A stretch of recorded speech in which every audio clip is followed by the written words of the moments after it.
Presentation yesterday in our last session about part of what I do and getting the investors more involved, or private business more involved in some of the issues around sustainability. And I had a request, I showed a slide, the anatomy of a 12-minute pitch, and I talked about business risk, and people had asked to get more information. And so back in 2 years ago, I was asked to give a presentation that I created, and it needs updating, but I haven't updated, but on fundraising for your business, the do's and don'ts of pitching to your investor. So I've been asked to kind of go through this for those who are interested on really, from my perspective, on how to put a pitch together to go to investors, because, and I'm a small minnow with a very big ocean, but no one knows my name, from Adam. But even I receive well over a couple of dozen unsolicited proposals a day. Just people that are, I've got the next $1 billion idea, we're the greatest thing since sliced bread. And so this is maybe on how, to put a pitch together. I'll start off, so we're going to do I'll do the presentation, and then we're going to go into how various people come up and give their pitches. And then we'll do lightning round talks. Eric, are you good? Alex, you good? Okay, we're all good. I don't need mine taken, but. So again, my name is Aaron Rose. I think I've met all of you officially. I am the volunteer chair of the Start Ties Advisory Board. And again, I want to thank everyone for being part of this 17th annual capabilities demonstration. We're already planning the 18th annual one next year. So let me know, and Dr. Lasky and Dr. Wells know, on how we can improve. One thing we are going to do is that we're thinking about starting our event on a Sunday night with an evening event with the startup community, with the investors that would come to a Sunday night event. So that's one thing we're thinking about on the change next year. My day job is, I'm what they call I've always called it an individual investor. They use the term angel investor. I do not do VC. I've been doing this for 31 years. I've got friends of mine that are venture capitalists. I don't participate in a fund. I've been asked many times. There's some great people, but right or wrong, I like to create my own sandbox and play in it. And like with everyone else who's kind of self-employed, we always have a consulting hat we wear. So the Global Tactics is one of my consulting. And just recently, I co-founded a nonprofit with my partner here, Patricia Perez-Verdejo, in San Jose, called Silicon Valley Forum. It's a nonprofit, and where the focus of that is really to promote the tech industry, everything around technology, not just in Silicon Valley, but globally. And we'll be doing events and meeting with some startups in Germany and Portugal this fall. In the next 12 months in Mexico, other areas of the U.S., and so that's part of what I do. So, so this is mostly geared for college students. We are at college, and so, I meet a lot of people, and they're thinking, oh, they want to be an entrepreneur. We got people like Bill Permanco and Bill from Lyman, and everyone here has their business, right? So you'll appreciate this, right? They have an image, college students, particularly undergrads, have this image of entrepreneurship. And then, it's like, it's the worst job in the world, right? It is tough. And so I always say, you gotta be crazy to really, have your own business. In my world, there's really three reasons to be an entrepreneur. One is be your own boss. The other one, you want to be in creative control, and you want to make lots of money. And I've said, and they're smarter and well-known people. Mark Cuban says it all the time. Now that I'm putting myself in the same level as Mark Cuban, but yeah, if you're in it for making a lot of money, you're in there for the wrong reason. And that's if you're fortunate and blessed enough to make money, that's great. But don't let that be the driving force. you know, it's always interesting of why people consider barriers of going into their own business and, you know, not having enough money, the idea, you know, the kind of discouragement, the high failure rate. I mentioned that yesterday, roughly 8 out of 10 startups fail. The right skills, you know, and idea of you got to put the team together to get the right balancing business and family life. You know, the world I live in is right or wrong. My business is number one, and maybe family comes as a close number two. Right? It's you know, it is a sacrifice. It is tough to have the sacrifice. You know, taxes and regulations. You know, we've got people from Europe, and I've done business in Europe off and on, and it is ridiculous. I mean, Americans, I'm one of those, complain about government regulations. Nothing like going to the EU and to Europe. I mean, it is a nightmare. And so there's that. Competitive barriers. So, you know, 10 startups, roughly 3 or 4 of them, 8 are going to fail, 3 or 4 are complete failures. Company becomes insolvent within a period of time, within the first 3 to 5 years. The other 3 are underperforming. I mentioned about investing $100,000, got the $100,000 in principal back, but the net profit was $40. Certainly not the minimum 5 times ROI that most investors are looking for. And only 1 and 2. Yeah, not everyone agrees with me. You know, I have strong opinions. Doesn't mean I'm right. Rarely am I, but yeah, they say, you know, that balance, and I don't think there is a balance. I think your work is your life is your work. And particularly young people. Passionate is, I love basketball, right? I'm still waiting I grew up in Colorado. I'm still waiting for the Denver Nuggets to draft me with their first round draft pick. That's my passion. Skiing is my passion, you know. There's, you know, semantics, but it's really obsession. You've got to be able to be assessed with solving your customer's problem, not the product. The product, you know, is a deliverable, but it's the problem you're trying to solve, and there's a sense of obsession about that. You know, the difference between having the hobby and the business, right? Same thing. You know, I see a lot of proposals, and it's like, all right, how are you know, why your idea? Why now? Who are your customers? You're obsessed with solving the problem. You know, your marketing. How are people going to know you? How your marketing, your sales strategy. How do you make money? How do you get new customers while retaining your current customers and upselling them? You want them to grow and spend more. And I think with a lot of young people,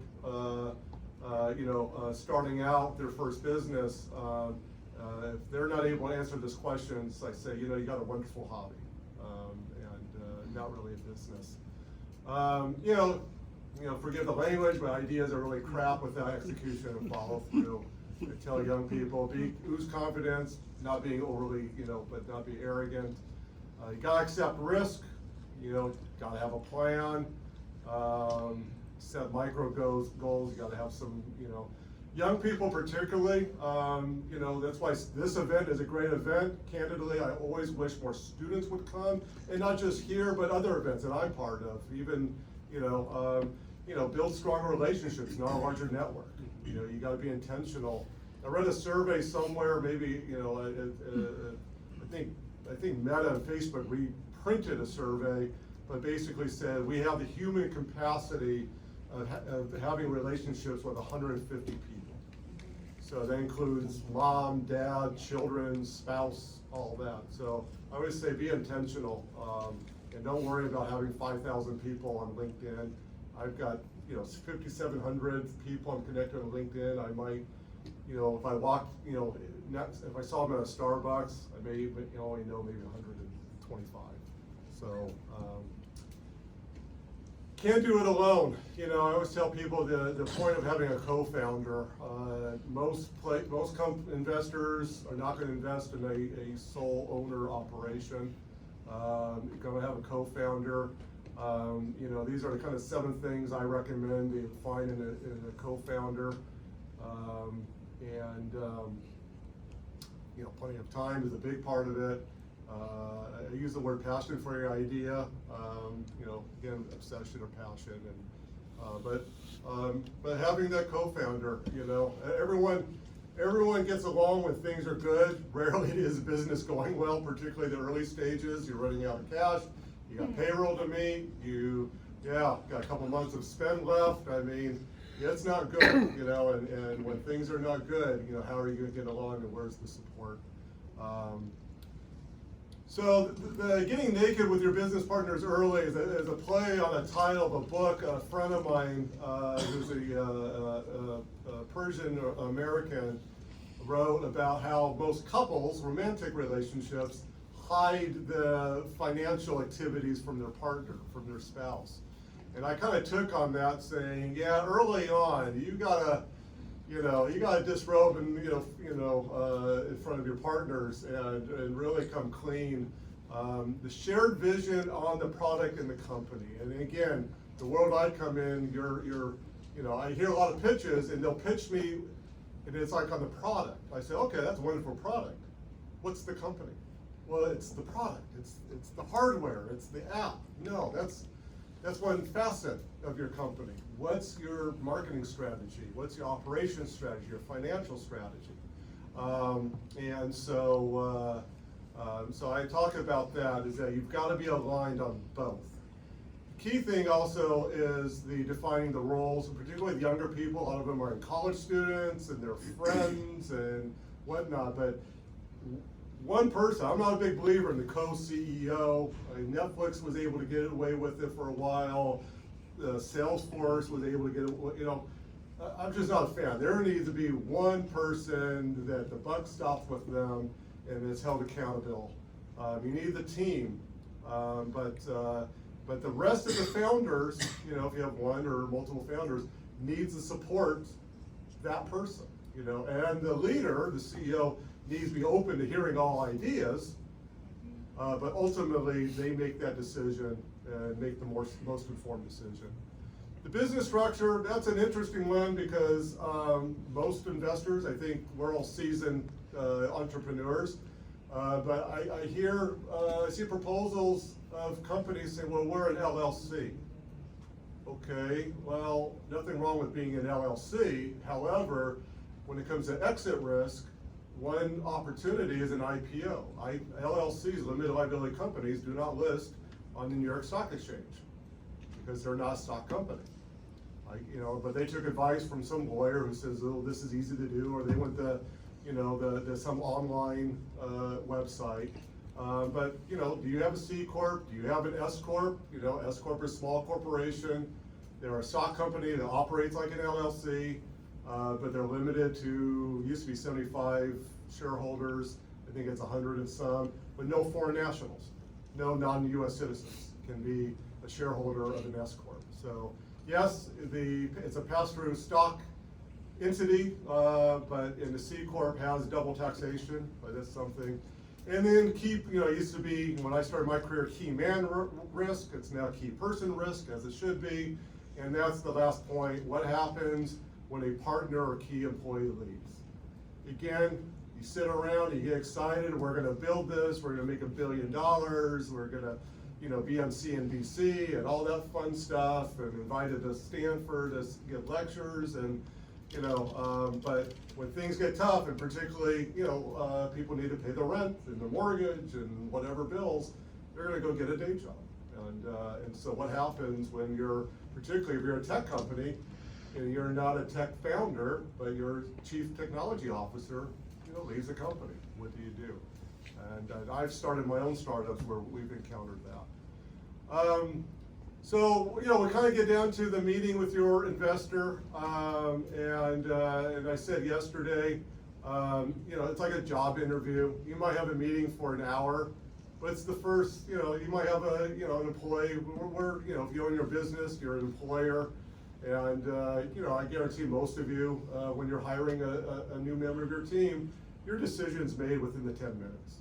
And it's the same thing with investors.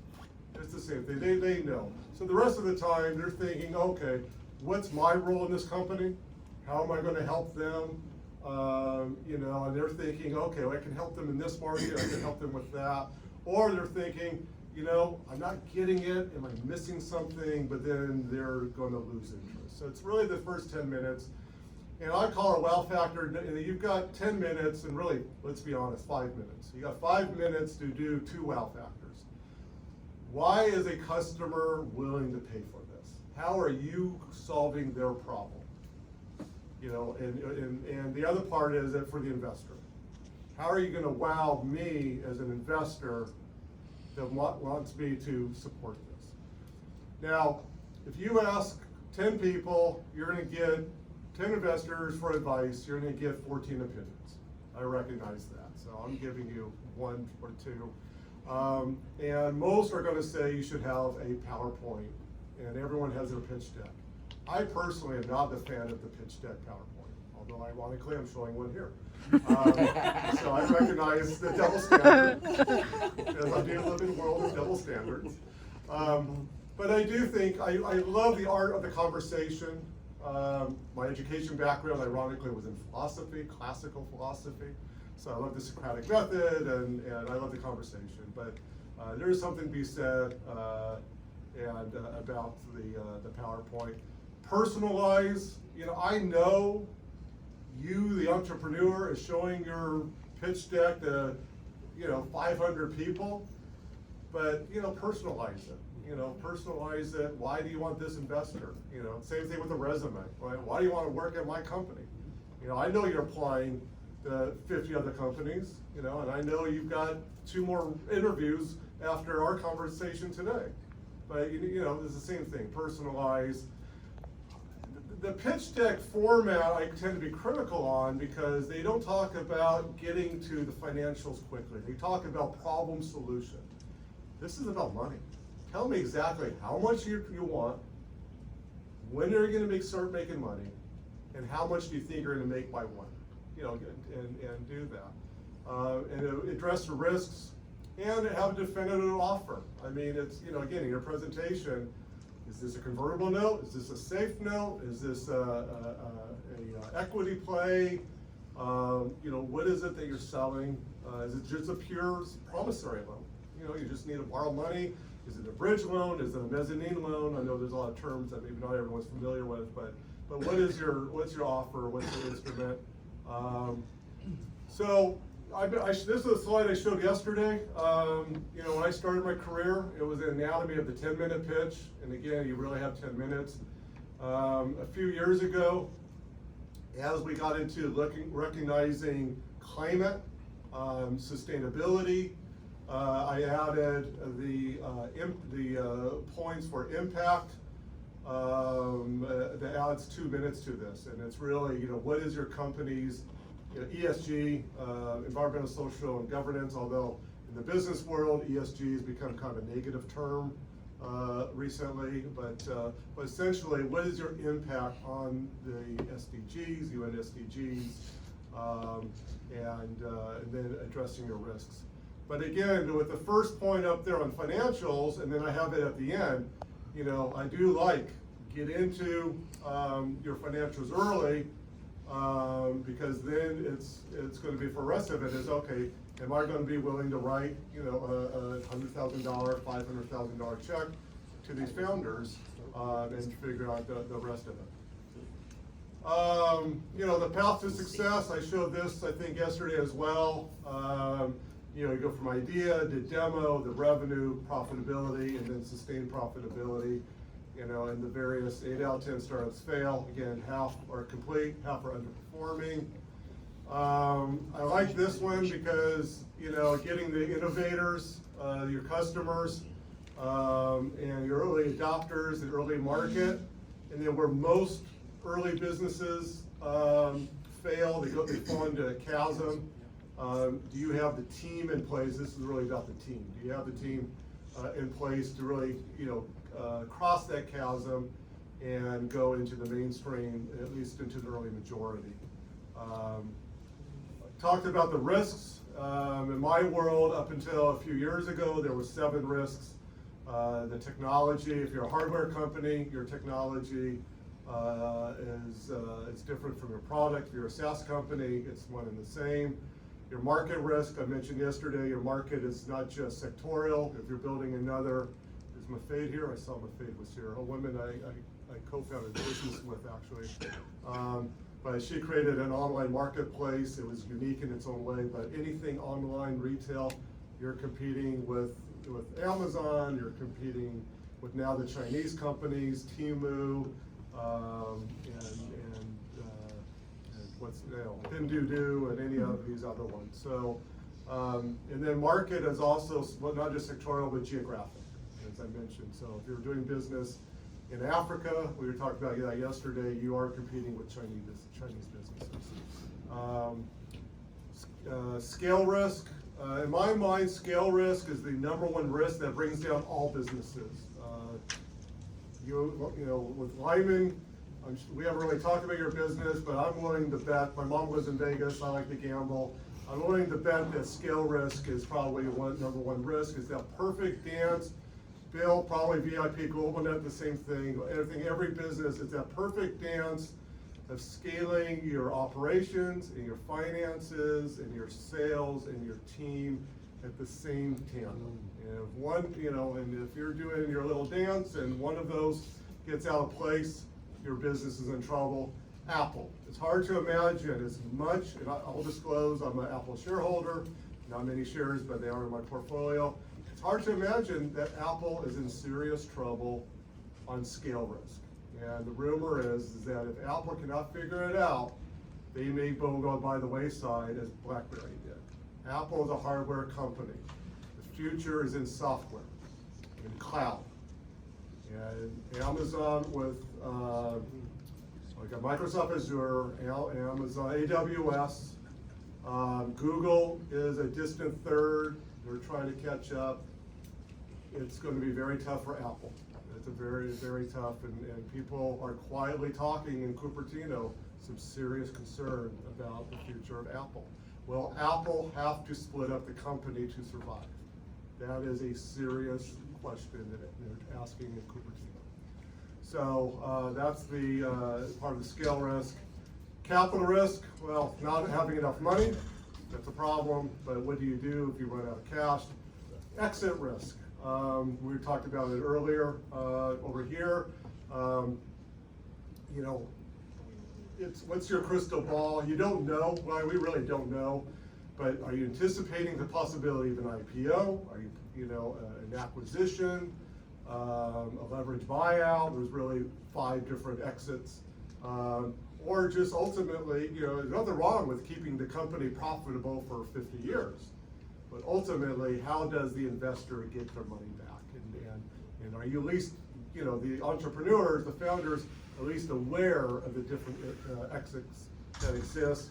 And again, climate risk, and that's why I think Star Tides is great to really come together and identify some of the climate risks that's involved. I'm old-fashioned. I believe in the adage, if you don't know your numbers, you don't know business. I think we all understand that.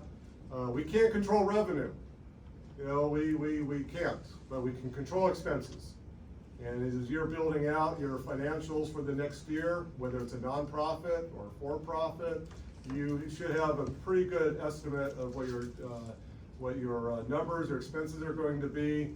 I know the companies I invest in, I expect my CEO to know the numbers like the back of their hand. What's our P&L projections, exactly how much money is in the bank, and the balance sheets. These are kind of 7 things I like to know. Some of the investors in my own circle, we like to know when we talk about the financials, what's your annual sales based on the trailing 12 months. Profit margin, right? If you don't have a profit margin, then you're in trouble. And your expenses. The third question gives me a better understanding. The third question allows me the opportunity to show that the entrepreneur really understands the financials.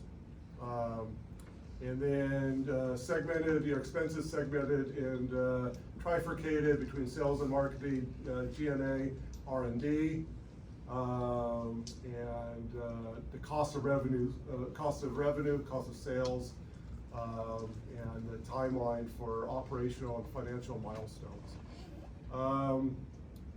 So, this is a quote like that Tillman Fertitta is, we meet with these new companies, you pretty much know in 3 minutes if they have any idea what they're doing. And when it comes to economics and business, so know your numbers. Again, after all this, let me get a conversation going. I'm still old-fashioned in a way where I like the 50-page business plan. Investors are not going to read a business plan. I will because I'm a nerd. But most investors are not. My thing is the business plan is for the team. When I was a co-founder of my own businesses, when we hired people, we brought new people on board, whether they were a technical person or sales and marketing, their first thing they're getting paid to do is read the business plan, because the business plan was our roadmap. That gives, and then tell me, what do you think is missing? What are we not looking at? I'm hiring them, they're smarter than I am.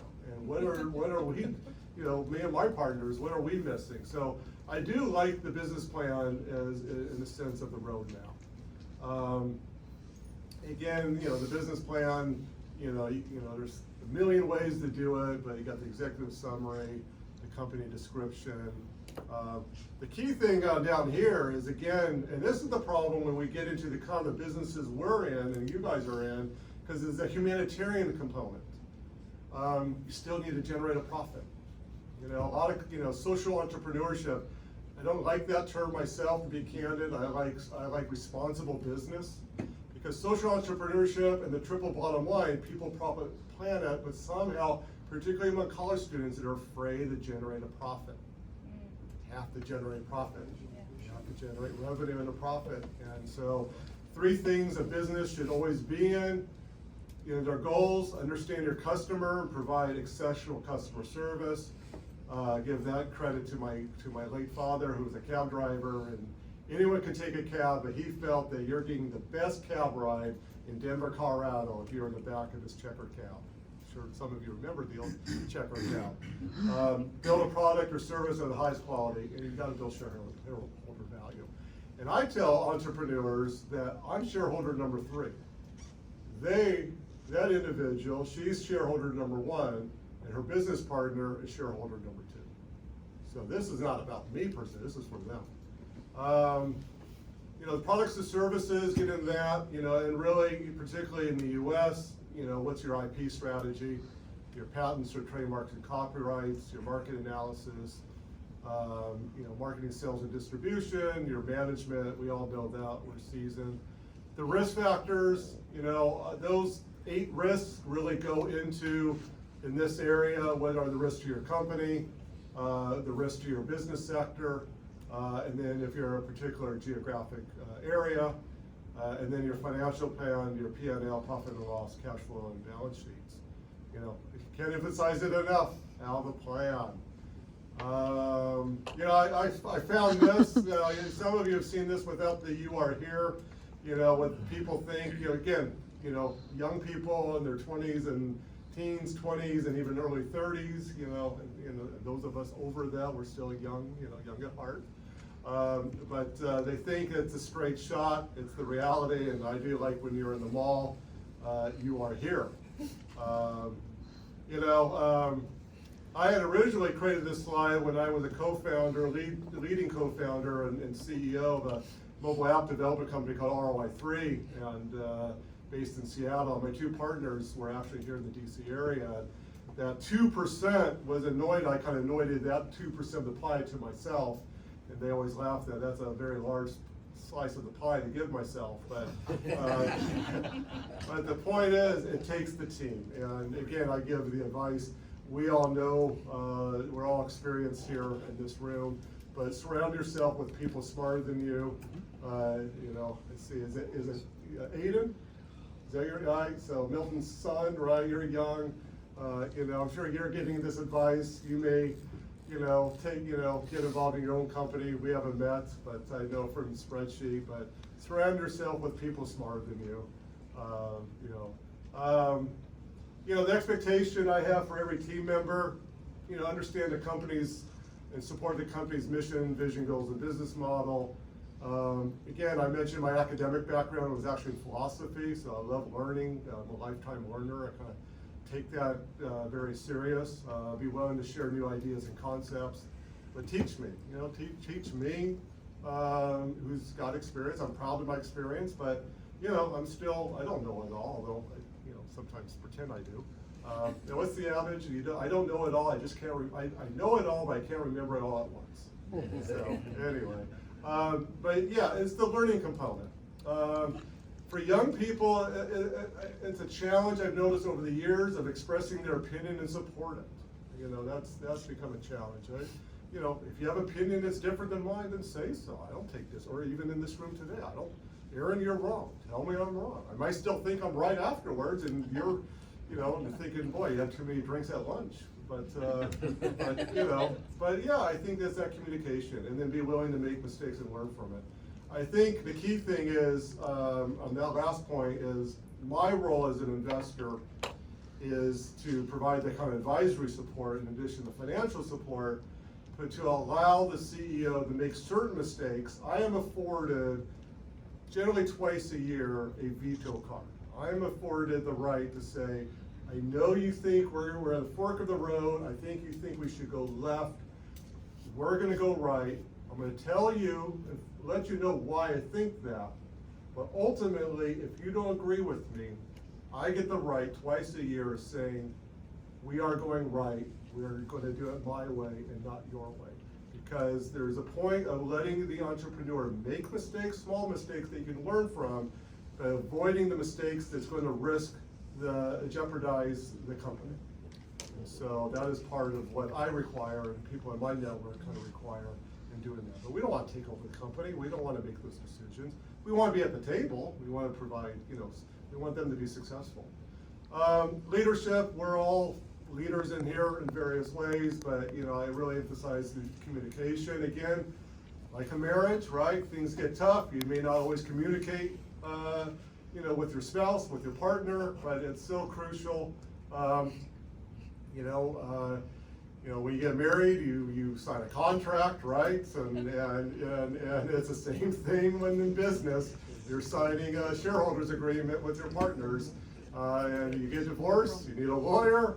Get divorced in business, you need a lawyer. So you got to communicate. Is the CEO and the founders coachable? Again, let's be honest, I think there's a sense of arrogance we have on the West Coast, particularly in the Bay Area. I find some really smart people, not always the most coachable. And so that's a little frustrating. Lead by example, know your strengths and weaknesses, always improve your skills. Take responsibility for your actions. Hey, if you, keep my language clean, if you mess up, I messed up. I made a mistake. I'm gonna learn from it. Don't micromanage, right? Trust your colleagues. Give credit where credit's due. Expect results. That's a tough one, even in an academic setting, right? Well, I tried. Well, there's a difference between trying and getting a lower grade versus results and getting a higher grade. In business, the same thing, right? You gotta expect results of your team. I throw this up there because I think entrepreneurs and founders really don't understand the due diligence process. We might, hear a pitch and this is great, I'm excited, but it's like buying a car, right? I'm excited and my problem is I need to go from point A to point B. But ultimately, I'm gonna check under the engine. And I may not be a mechanic, but I'm gonna bring a mechanic, I'm gonna bring a technology guru. They're gonna look at the code, gonna look at the product. And, and it is. I mean, and there's 6 slides of this. I mean, this is the least amount. But are you taking care of your business? It's ultimately about the business. If you're selling me a product, I'm a customer. It's the business that you're selling me. And so, yeah, financial tax information, bank loans, you got friends and family. I want to see a cap table. I want to see what those documents look like, because there's going to be dilution. I don't want Uncle Joe to come back and say, hey, I was told I was going to have 75% of the company, and all of a sudden I'm down to 10%, and deal with that. You know, if you're a hardware company, right, you got inventory, bank loans. You know, we got companies here that have been around a long time, right? I'm sure there's debt instruments, lines of credit to look into. Investors are gonna, you know, we all know that, but, you know, investors wanna look into that. You know, employment and labor matters. You know, do you have labor, you know, contract agreements with employees? And so, yeah, there's always amazing, when you get into the weeds of the due diligence of that. Yes, this is really useful information. I need to wrap up. But, I got the hint, you can just So give me the 3 look. o'clock, we have to be ready for we have to do the lightning talks too. We have to do this, and the Right. lightning talks will be done by 3. Done by 3, okay. Thank you. You must be from the West Coast. Yes, time means nothing. Again, I'm used to doing this at 2 in the afternoon and having 600 people in the room. And all right, so I'll end with this word, right? Entrepreneurs need to stop building companies with no revenue. Don't be opportunistic. Don't lie to people about your traction. You know, it takes a team. Don't ask investors to sign their NDA. I do not sign NDAs. And in the world I come from, you will lose your investor if they ask them to sign an NDA. It's that simple. You will lose all credibility. Non-disclosure agreement, because if you don't trust the investors, how are they going to expect to trust you? You're just saying, I don't trust you right from the beginning. And your idea is that what it is. It's an idea. So anyway, not saying you in this room, but in general. Yeah, I like that. Calculating the future value of their stock. They're already at the Lamborghini dealer thinking that when they do their IPO. Fix a problem, tell a story, hire for ambition, know your customers. We talked here about Earthos earlier about the customer profile. You got to understand that. Be a shameless self-promoter without being self-obnoxious. Focus, focus, focus, focus. I use the F word a lot, focus. That's it. This will be online and all that. So what we're going to do is that we will go to the pitches. If you need anything,